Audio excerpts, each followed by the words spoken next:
Howdy, howdy. Today we're going to look into how to detect a virus using chemistry, paper, and a smartphone microscope. If you haven't seen the video about the keywords antigen, antibody, immunoaglutination, and fluorescent particles, I'd recommend watching that first, since this is assuming there's a little bit of an understanding about So first, let's look at the chemistry.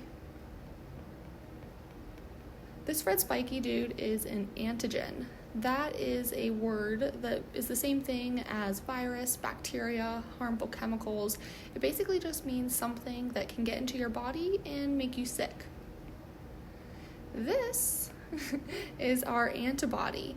Antibodies are the natural protectors that animals produce to fight against antigens. So you can see there that the antibody, the blue guy, is hugging or wrapping the arms around the antigen, the red virus. When this happens, that means the virus is no longer dangerous, really, and it protects you. Oops.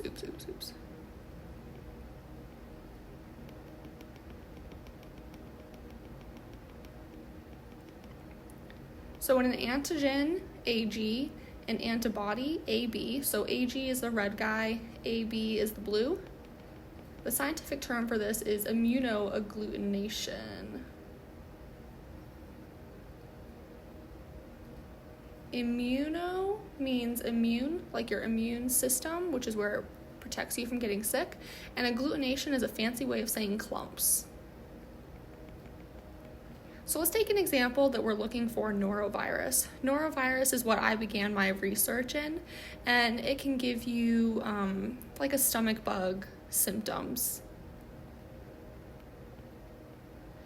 And the media, so the location where I was looking for norovirus is in water samples. And that's because norovirus can get into water samples, and then if you drink that water, you'll get sick. So there's a big reason for finding norovirus in water samples before you drink it to prevent you from getting sick. So let's say that we have 2 glasses of water here. The left one, clean water, nothing in it. The right one, it's got a little red spiky antigen in it. So that's norovirus. If you drank that, you would possibly get sick. NOV, that is short term for saying norovirus, and I'm using it because I don't want to write the whole word norovirus. So what we do is we get these 2 water samples, and then we're going to add antibodies to both of them.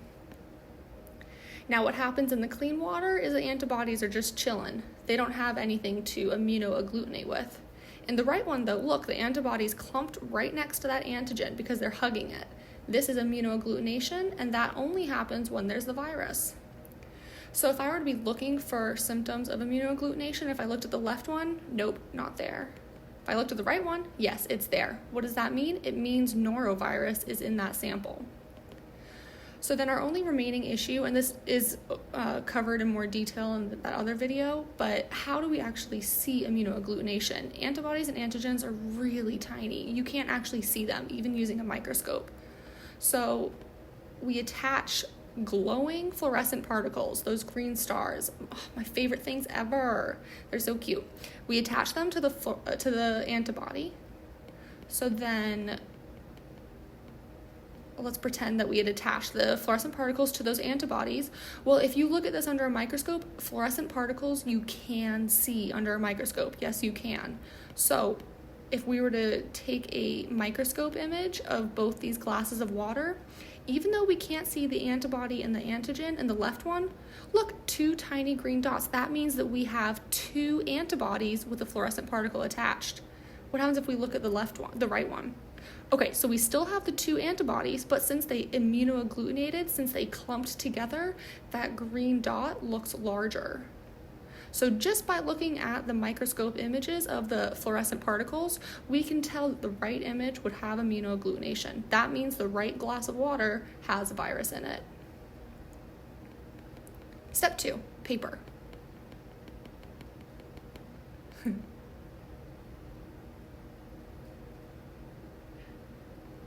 Okay, so this is a scientist that has to bring their own laboratory. In that tiny little suitcase, we've got the glass slides where we load the samples onto. That blue thing is a big glass of water of the water sample, and then there's the microscope. This is what you would have to do if you wanted to test virus out in the field. Now that's not very practical. There's no way you can bring a giant little suitcase. So this is where paper comes in. So cool.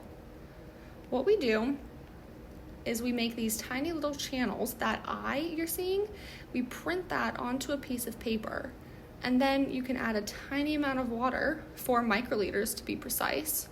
Just think of it as a droplet of water, so not very much at all. Oh, gotta add the purple hair, of course. And you have to add that water to your paper chip, and then that's done. That's all you have to do. Instead of having to bring a giant sample all the way back to the lab, you can instead use a much smaller sample size. This is faster, easier, and requires less sample. Oops. All right, finally, step 3. What do we do with that piece of paper? Well, we image it using a smartphone microscope. This is so epic. Oh, well, I love this. So all you need to do to find virus is you need a smartphone with a camera, a microscope attachment,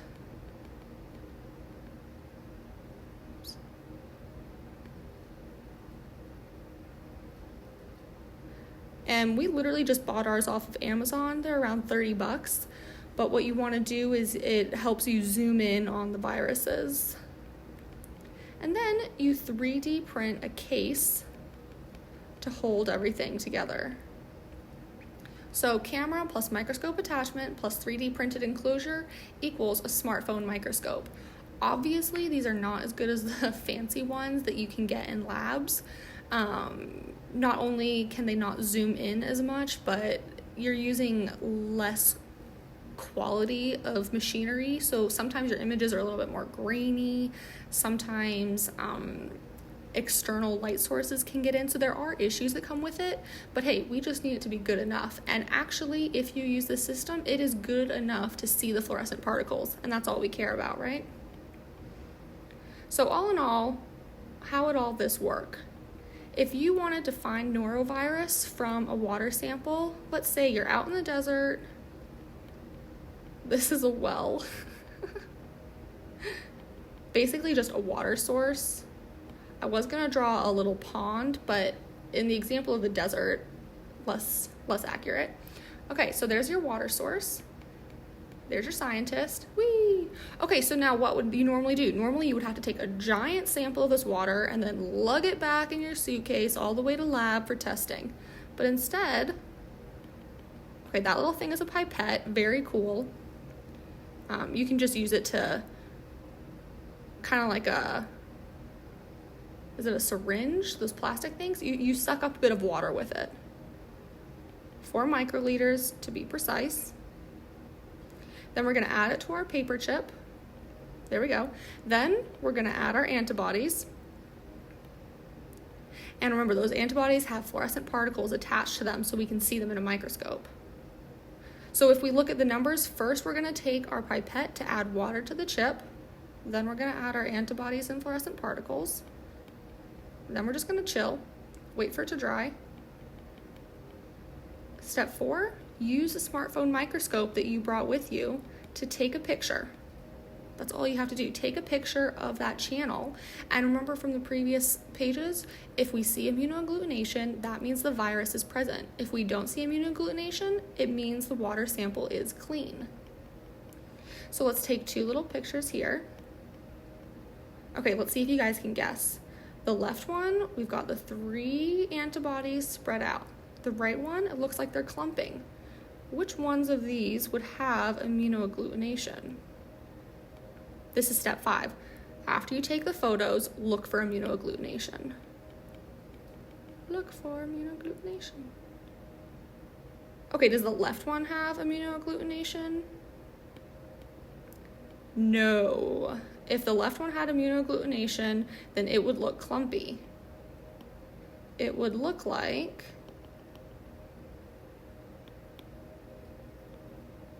this. Does the right one have it? Yes. So if we took a picture and it looked like the right one, you probably wouldn't want to drink it. Well, I think this technique is pretty cool for a lot of reasons. First, you can find virus, handy. Second, though, you can do this anywhere. You can do this out in the desert, you can do this at your home, you can do this anywhere. Except for making the chemicals, like the antibody to the fluorescent particles, you do need a lab to do that. Third, this is way cheaper. A lot of the other techniques, it's so much more expensive. It also takes more time, and you need a fancy microscope, you need a lot of materials. This is not $0, but it's still relatively cheap. It's very DIY. I love that this is something, you can 3D print your own enclosure. You can buy the microscope online. And finally, it's hands-on. This is super good for learning. So even if you're not having to go out there and find virus yourself, just learning about how to put this together, it teaches you about so much different stuff. You can learn about, immunoaglutination, antibodies and antigens. You can learn about fluorescent particles, the coolest, 3D printing, image processing. That's how we actually determine if it's immunoagglutination or not. There's so much to learn, and it is so awesome. All right, thanks.